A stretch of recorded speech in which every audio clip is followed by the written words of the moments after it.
Un jour, dans un avenir proche, les rivières et les courants menacent de ravager le pays et des milliers de personnes sont toujours sans électricité à la suite d'horribles tornades.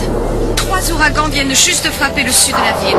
Et maintenant, un tremblement de terre. Je n'ai jamais vu une météo aussi épouvantable. Mettez-vous à l'abri.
Les livres de prophéties bibliques sont longtemps restés imprégnés de mystères.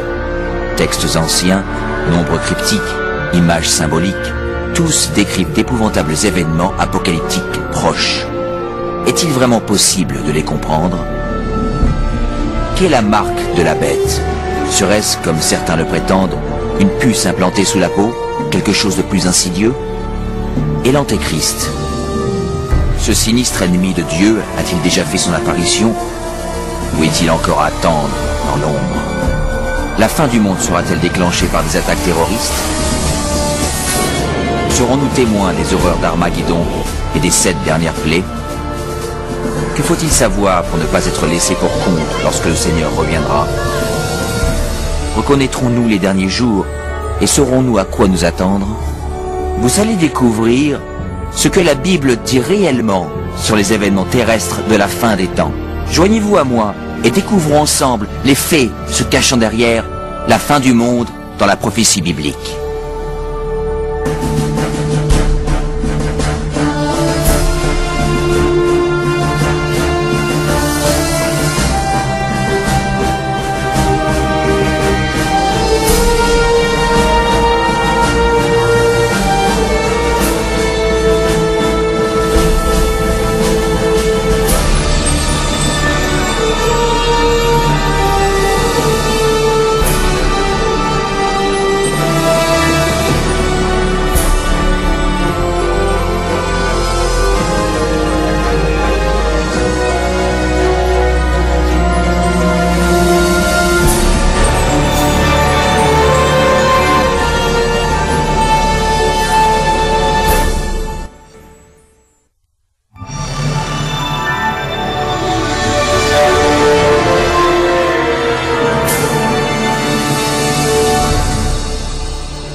toi, Daniel, tiens secrète ces paroles, et scelle le livre jusqu'au temps de la fin.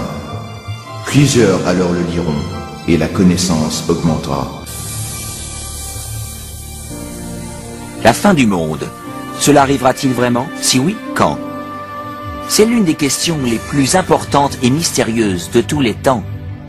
Le prophète Daniel a clairement prédit que juste avant la fin du monde, nous serions témoins d'un enrichissement considérable de la connaissance. Est-ce arrivé? Prenons par exemple les moyens de transport. Durant 60 siècles, l'homme ne pouvait pas voyager plus vite qu'à cheval.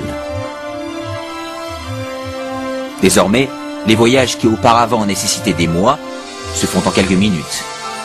En une génération, la révolution informatique a apporté des changements époustouflants que nos ancêtres n'auraient jamais imaginés. Mais une interprétation plus exacte de ce verset serait ces enrichissements de la connaissance des livres prophétiques, et ce qui était prédit est également arrivé. Mais les récits de Daniel ne sont pas les seuls qui parlent des événements des derniers jours.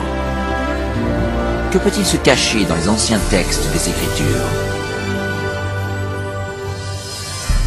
Vous entendrez parler de guerre et de bruit de guerre. Gardez-vous d'être troublés. car il faut que ces choses arrivent. Mais ce ne sera pas encore la fin. Et il y aura, en divers lieux, des famines et des tremblements de terre. Tout cela ne sera que le commencement des douleurs. En regardant autour de nous, force est de constater que les puissances politiques et naturelles ont fait de ce monde moderne un endroit de plus en plus dangereux. Pensez-y. Au cours des 100 dernières années, le monde a dû essuyer 2 guerres mondiales et de nombreux autres conflits majeurs, sans parler de la montée du terrorisme international. À ajouter à cela l'augmentation de catastrophes naturelles mortelles, tremblements de terre, incendies, inondations, tempêtes et dérèglements climatiques. Tout cela ravageant notre planète. Étonnamment, l'apôtre Jean avait prédit un autre signe de la fin des temps, la capacité de l'homme à détruire la planète. Dans l'Apocalypse chapitre 11 verset 18, il est dit que le jour viendra où Dieu détruira ceux qui détruisent la terre. Il est évident que cette prophétie s'est vraiment réalisée. Durant des siècles, l'homme ne pouvait que lancer des flèches enflammées ou tirer des boulets de canon. Nous possédons désormais des armes dévastatrices, pouvant anéantir la vie sur cette planète. En réalité, Jésus avait même prédit que si son arrivée était repoussée, aucun être ne survivrait. Le Christ nous avait prévenu que nous aurions à faire face à tous ces dangers, mais que ceci ne serait que le début de la fin. Est-il possible que la fin du monde soit réellement déclenchée par l'humanité? Sache que dans les derniers jours, il y aura des temps difficiles, car les hommes seront égoïstes, amis de l'argent, fanfarons, hautains, blasphémateurs, rebelles à leurs parents, ingrats, irreligieux, insensibles, déloyaux, calomniateurs, intempérants, cruels, ennemis des gens de bien.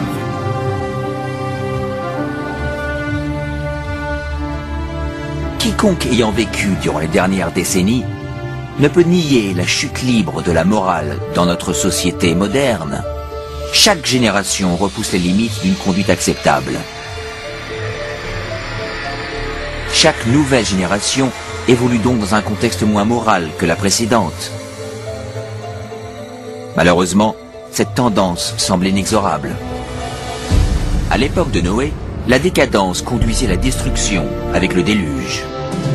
Au temps de Lot, la dépravation perverse de Sodome et Gomorrhe conduisit à la destruction de ces cités par le feu divin. Ce qui arriva du temps de Lot arrivera pareillement. Les hommes mangeaient, buvaient, achetaient, vendaient, plantaient, bâtissaient.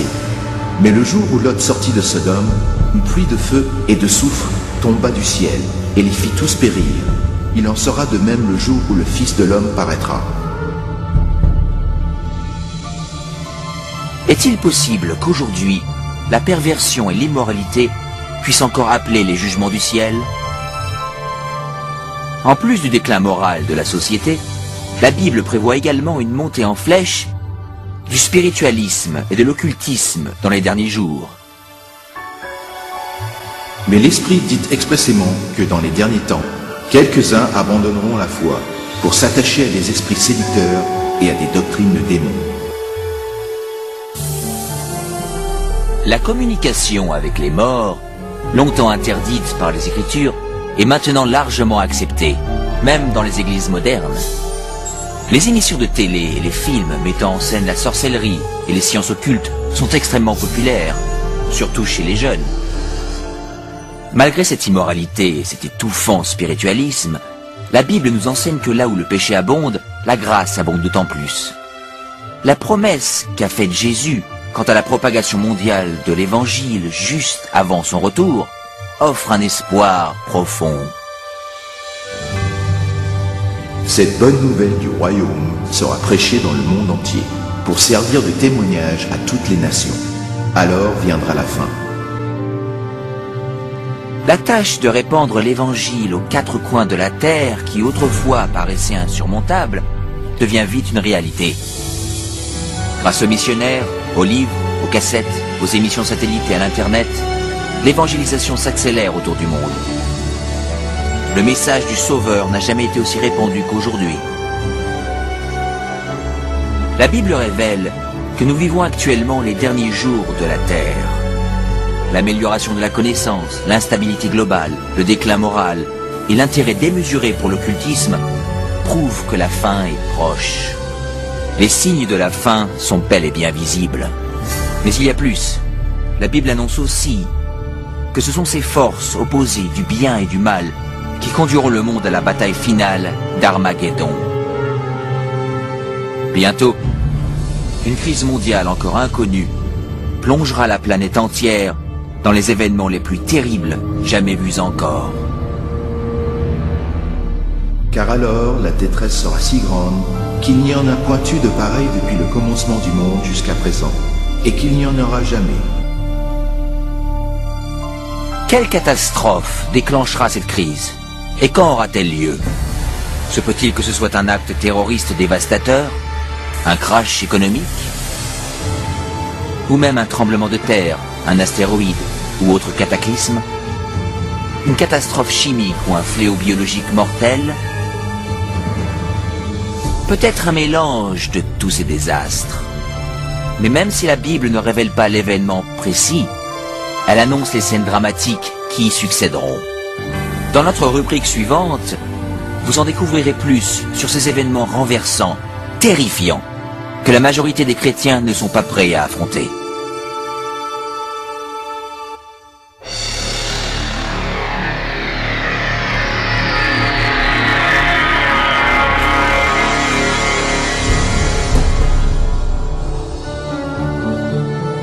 Alors que la fin du monde approche, les leaders mondiaux se battent contre les multiples catastrophes.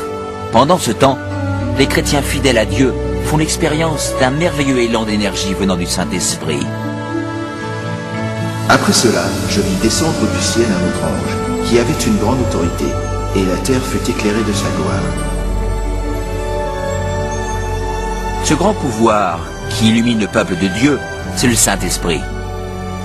Avec une sainte audace, il témoigne pour Dieu, implorant les églises pour qu'elles se réforment et appelant les égarés à venir vers le Christ. Il respecte la parole de Dieu et encourage le monde à se repentir et à obéir au commandement divin. Une atmosphère de renouveau se répand sur la planète et il appelle tous les pasteurs et les membres de l'Église à sauver les âmes.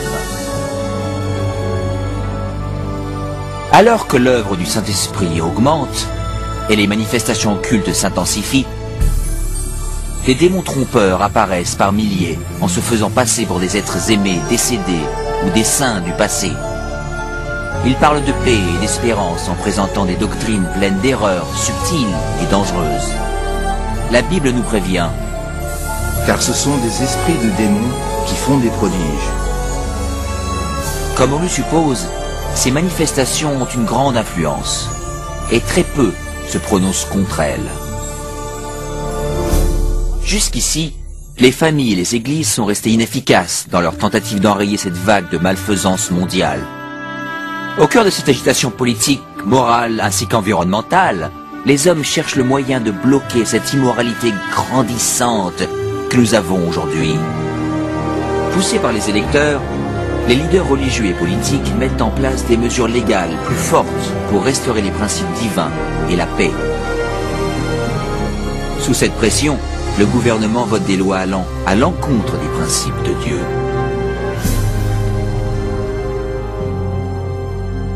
Mais ce n'est pas la première fois dans l'histoire que cela se produit. Rappelez-vous l'histoire de Daniel, chapitre 3, lorsque le roi babylonien Nabuchodonosor ordonna à tout son royaume de se prosterner et d'idolâtrer l'imposante statue qu'il avait faite sculpter.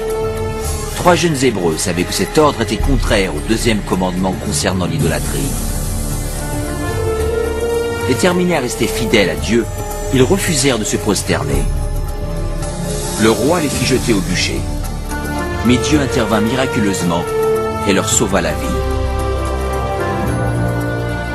Et il y a également l'histoire de Daniel dans la fosse aux lions, lorsque le roi de Perse proclama une loi interdisant de vénérer tout autre dieu que lui-même durant 30 jours.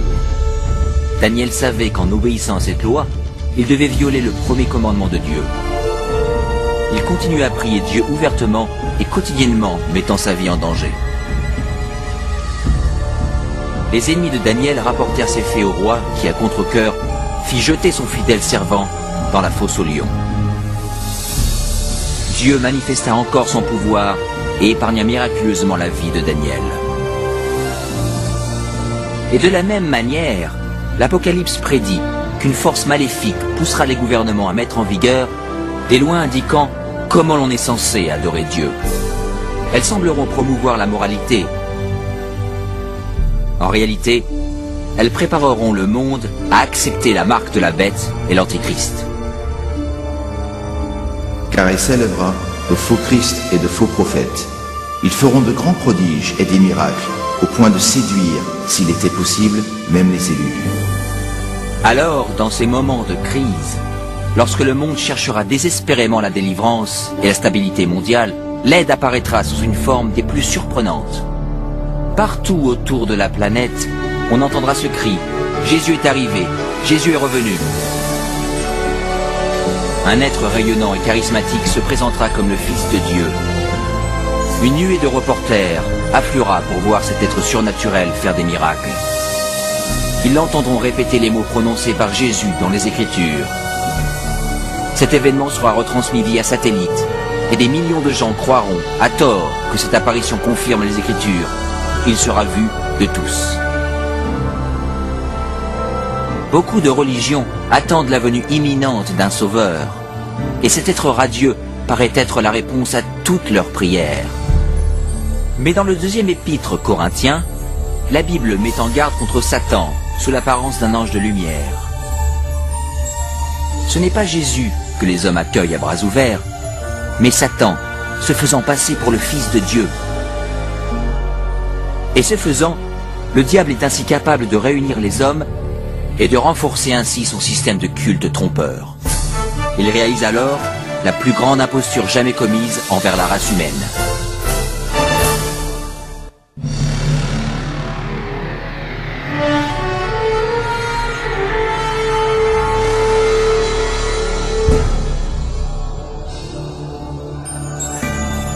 Les tromperies de Satan sont une force puissante de motivation dans le monde. La plupart des leaders spirituels acceptent le grand imposteur ainsi que son faux système de culte. Alors que les catastrophes s'intensifient, les chefs d'église veulent pousser la planète à adhérer aux doctrines trompeuses de cet imposteur et faux messie. C'est ici la persévérance des saints qui gardent les commandements de Dieu et la foi de Jésus. Mais tous ne sont pas dupes. Certains se rendent compte que la Bible avait prédit cette supercherie. Et ils savent que le but de ce faux messie est d'éloigner les hommes des commandements de Dieu. Mais ce n'est pas la première fois que Satan apparaît en ange de lumière. Lorsque le Christ fut tenté dans le désert, Satan lui apparut, déguisé en glorieux messager de Dieu. Le diable révéla sa vraie identité lorsqu'il incita Jésus à désobéir à la parole de Dieu. Et une fois de plus, avec des tactiques semblables, le diable tenta de pousser le monde à bafouer la loi de Dieu. Nul ne peut servir deux maîtres, car ou il haïra l'un et aimera l'autre, ou il s'attachera à l'un et méprisera l'autre. Vous ne pouvez servir Dieu et Mammon. Le monde entre alors dans une période de décision. Le faux Christ et la discorde mondiale polarisent le monde en deux groupes bien distincts. Ceux qui suivent la Bible et ceux qui suivent la bête. L'inquiétude remplit le cœur des hommes et la religion est le thème principal dans l'esprit de tous. Dans les interviews à la télé et à la radio, ainsi que dans les débats, les vrais disciples de Dieu sont portés devant les leaders mondiaux où ils fournissent les raisons bibliques de leur opposition au faux système de culte imposé aux masses. Les commandements de Dieu et ce qui constitue le vrai culte sont au centre de toutes les discussions. Motivés par le Saint-Esprit et par les arguments bibliques des serviteurs de Dieu, des milliers de gens à travers le monde quittent leurs églises sans vie et prennent position aux côtés des vrais disciples de Jésus. La question, doit-on obéir à Dieu ou à l'homme? Obéir aux coutumes ou aux Écritures? polarise le monde entier en deux blocs opposés. D'un côté, ceux qui reçoivent le sceau de Dieu, et de l'autre, ceux qui reçoivent la marque de la bête. Que celui qui est injuste soit encore injuste, que celui qui est souillé se souille encore, et que le juste pratique encore la justice, et que celui qui est saint se sanctifie encore. Ce texte annonce clairement le prochain événement, lorsque chaque homme, femme et enfant prendra sa décision d'être pour ou contre le Christ. Et les fidèles, ceux qui respectent la parole de Dieu, seront de son côté, malgré une opposition intense. Et d'un autre, ceux qui acceptent les traditions religieuses imposées par l'homme. Comme la porte de l'arche de Noé fut scellée avant le déluge, celle de la miséricorde est ainsi fermée au monde, et la grâce de Dieu n'est plus accessible. La deuxième venue du Christ est imminente. Mais tout d'abord, le monde doit subir la série de plaies la plus dévastatrice jamais endurée par l'humanité.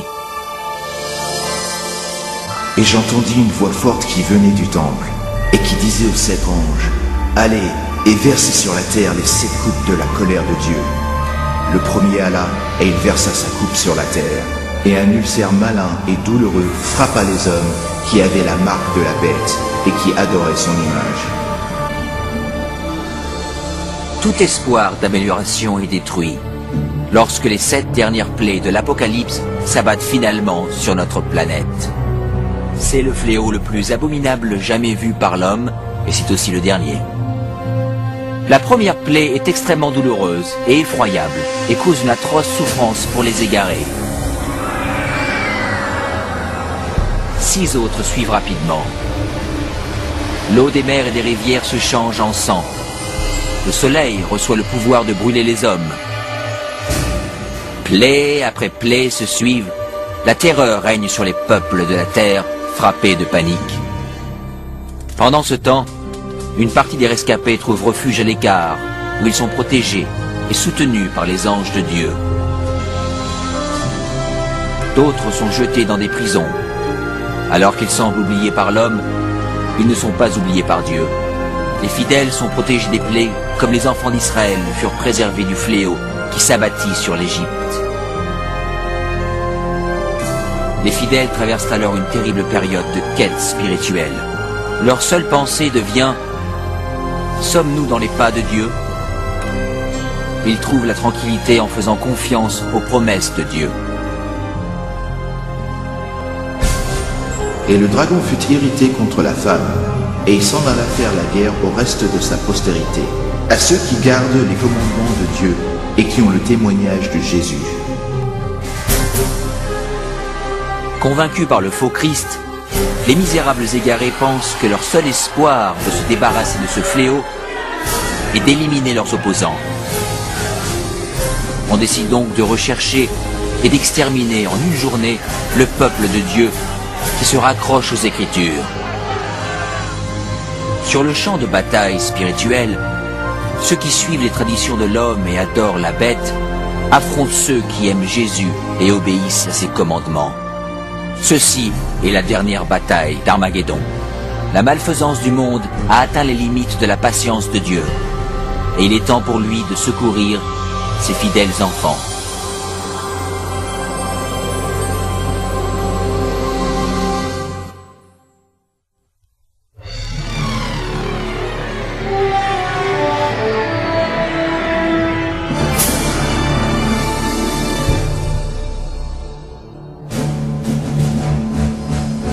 Au milieu de la nuit, on cria « Voici l'époux, allez à sa rencontre !» À l'heure la plus obscure, l'espérance tant attendue de tous les temps devient une réalité. La voix autoritaire de Dieu se fait alors entendre.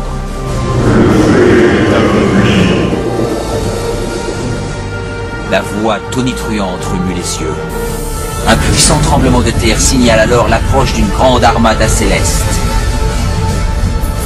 Les enfants de Dieu, qui étaient blêmes et hagards, se redressent devant leurs oppresseurs, encerclés par un arc-en-ciel lumineux.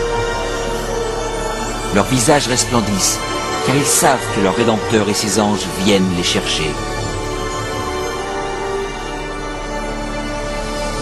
Voici, il vient avec les nuées, et tout œil le verra, même ceux qui l'ont percé, et toutes les tribus de la terre se lamenteront à cause de lui.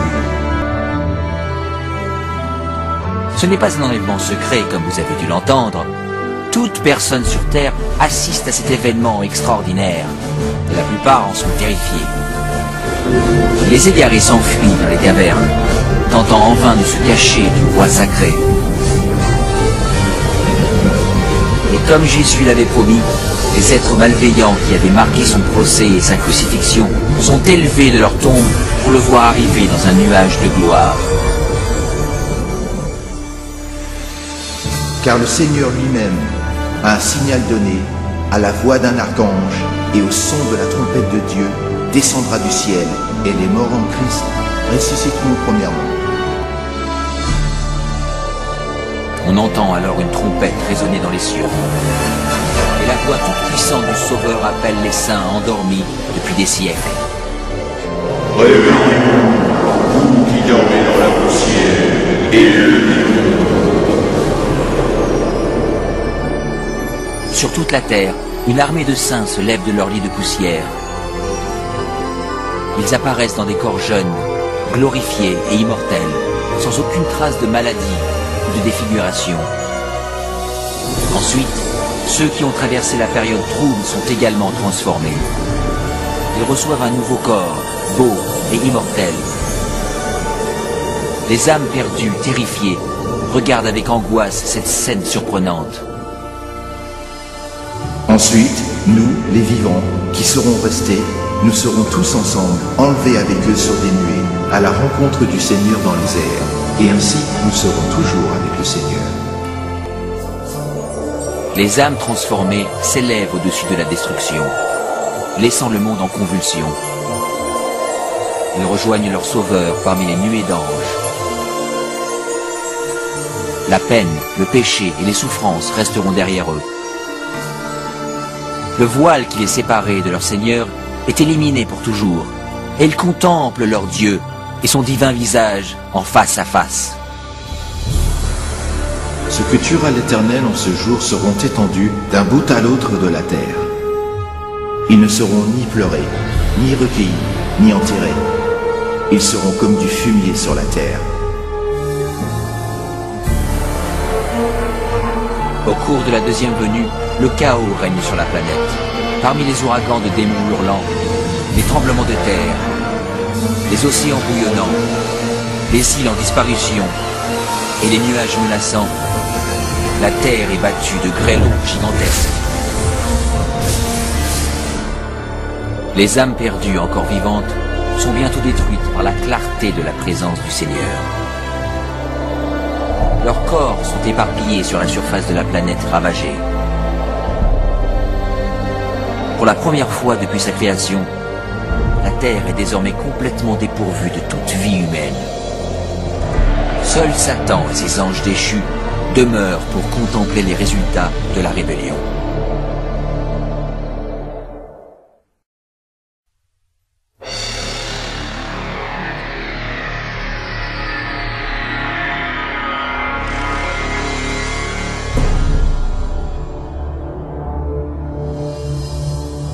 Puis je vis descendre du ciel un ange qui avait la clé de l'abîme et une grande chaîne dans sa main.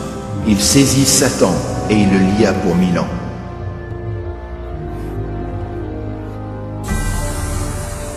Entourés par le monde qu'ils ont ruiné, Satan et ses anges se retrouvent liés à la terre pour 1000 années. Ils sont emprisonnés sur cette planète sombre, déserte et abyssale. Seul avec ses démons, Satan doit attendre et méditer sur sa punition future. De tous côtés, il ne voit que villes dévastées, forêts brûlées et eaux desséchées, terribles conséquences de sa guerre contre le ciel. Coincé dans une vaste fosse sans fond, avec personne à tenter ou manipuler, il est misérable.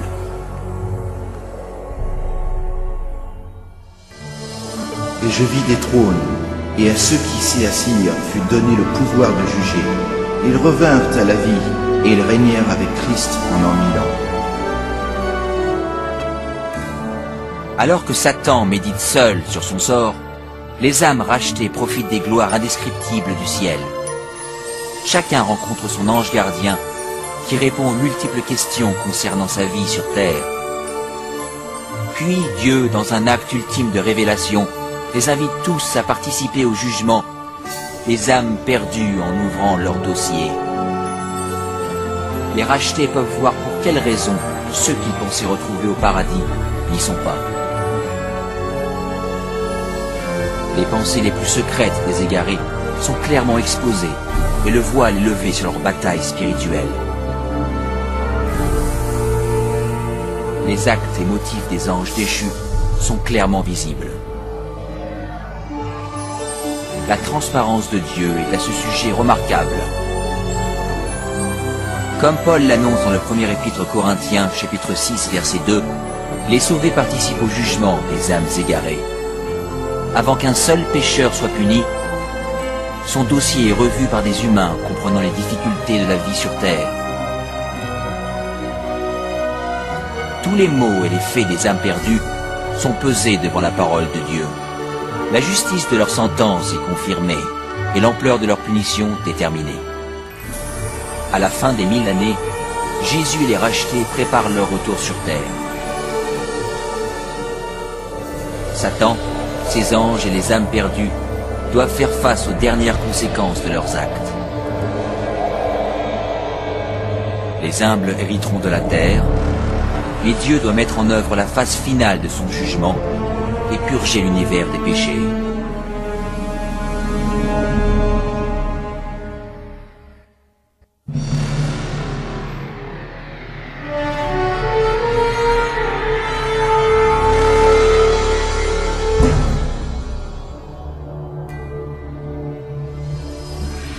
Et je vis descendre du ciel, auprès de Dieu, la ville sainte, la nouvelle Jérusalem, préparée comme une épouse qui s'est parée pour son époux.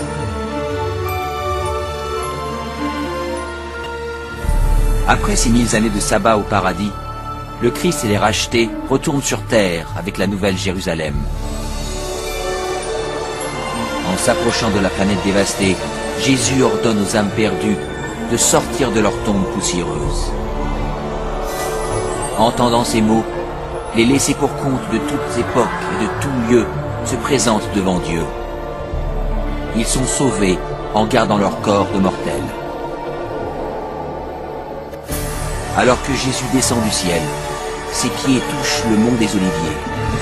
Le mont est anéanti par un immense tremblement de terre qui le transforme en une vaste plaine. La nouvelle Jérusalem, la cité massive de Dieu, descend alors des cieux et ses fondations se posent sur la plaine que Jésus a préparée.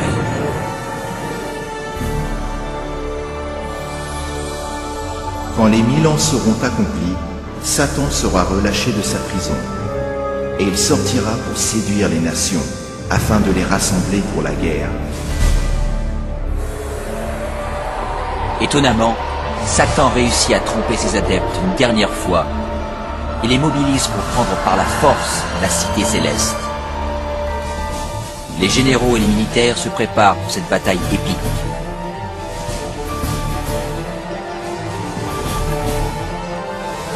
Les âmes perdues prouvent ainsi que leur cœur n'a pas changé. S'ils le pouvaient, ils renverseraient Dieu de son trône et s'empareraient de la cité sainte. Ils se rendent compte que cette guerre inutile est en réalité perdue d'avance. Le jugement dernier est arrivé. Et je vis les morts, les grands et les petits, qui se tenaient devant le trône. Des livres furent ouverts, et les morts furent jugés selon leurs œuvres.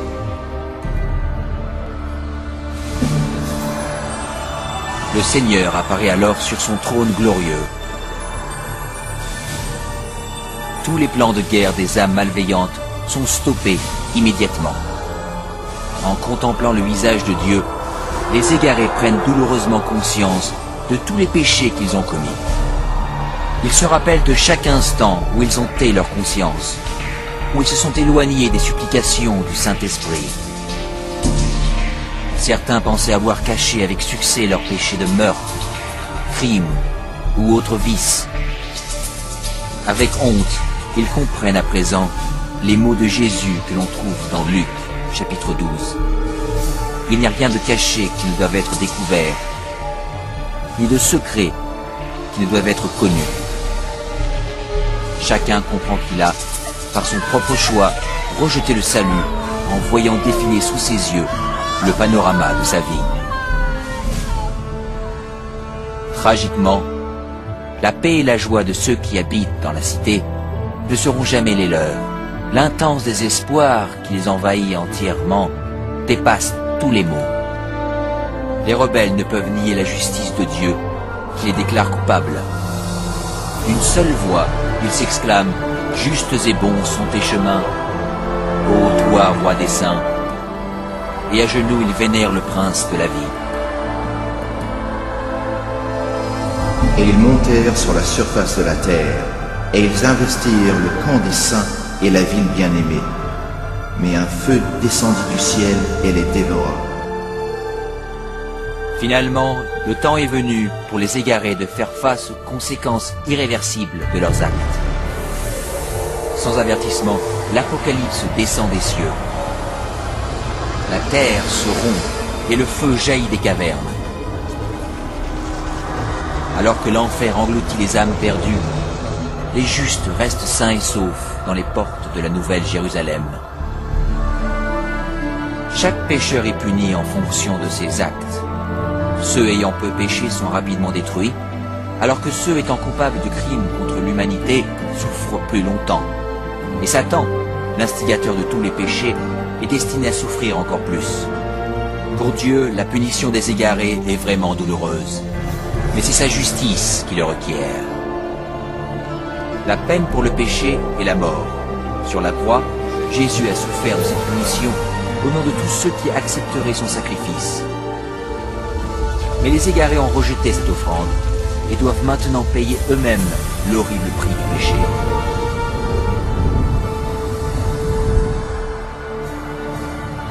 Car voici, le jour vient, ardent comme une fournaise.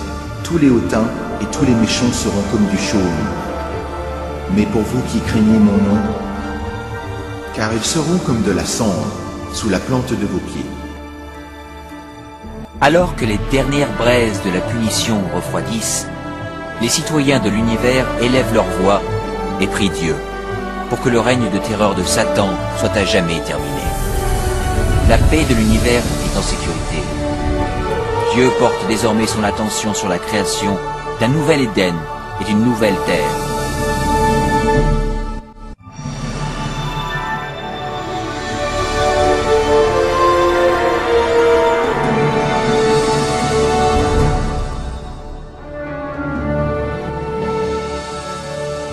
Puis je vis un nouveau ciel et une nouvelle terre, car le premier ciel et la première terre avaient disparu.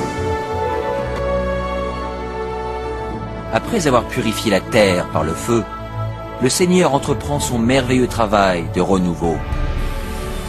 Avec le pouvoir de ses mots, la terre retrouve son apparence d'Éden originel. Il fait entendre sa voix, et un tapis de végétation luxuriante recouvre la planète. Sous son commandement, la terre et l'eau regorgent de vie. D'innombrables créatures magnifiques explorent le nouveau paradis.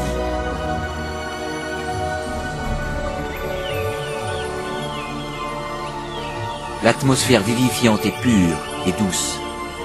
La terre est le reflet de la création. Il essuiera toute larme de leurs yeux, et la mort ne sera plus, et il n'y aura plus ni deuil, ni cri, ni douleur, car les premières choses ont disparu.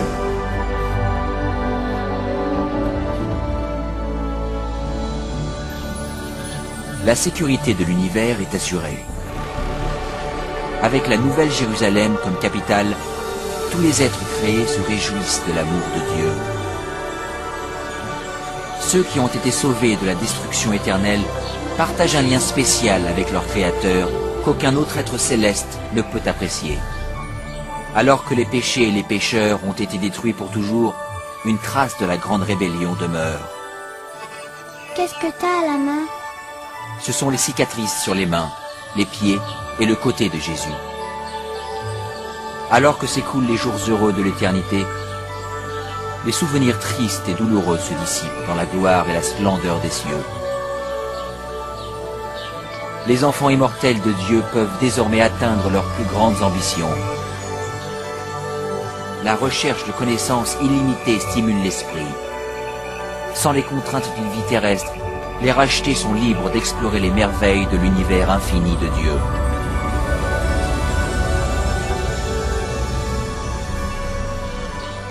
Le ciel est un endroit de paix et d'harmonie parfaite, où l'amour pour Dieu et les autres remplit tous les cœurs. La Bible promet que ce royaume éternel peut être votre éternel foyer. Jésus s'est sacrifié sur la croix pour vous offrir le pardon et la victoire sur les péchés.